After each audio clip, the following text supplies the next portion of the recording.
తెలంగాణ రాష్ట్ర అవతరణ దినోత్సవ వేడుకలు బీఆర్ఎస్ సీనియర్ నేత మాజీ మంత్రి హరీష్ రావు సీఎం రేవంత్ రెడ్డికి కాంగ్రెస్ ప్రభుత్వానికి తీవ్రమైన సవాళ్లు విసిరారు.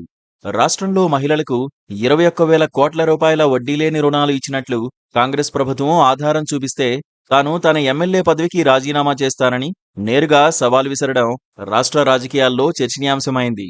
రాబోయే ఎన్నికల్లో బీఆర్ఎస్ ఒంటరిగానే పోటీ చేస్తుందని, ఏ పార్టీతోనూ పొత్తు పెట్టుకోబోదని ఆయన స్పష్టం చేశారు.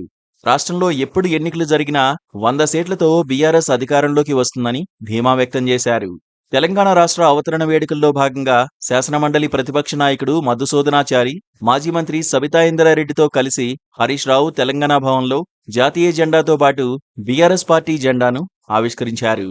ఈ సందర్భంగా తెలంగాణ తల్లి విగ్రహానికి పూలమాల వేసి అమరవీరులకు, ప్రొఫెసర్ జయశంకర్ సార్ విగ్రహానికి నివాళులర్పించారు. అనంతరం తెలంగాణ భవన్లో మీడియాతో మాట్లాడుతూ ప్రస్తుత ప్రభుత్వం అనుసరిస్తున్న విధానాలపై తీవ్ర అసంతృప్తి వ్యక్తం చేశారు.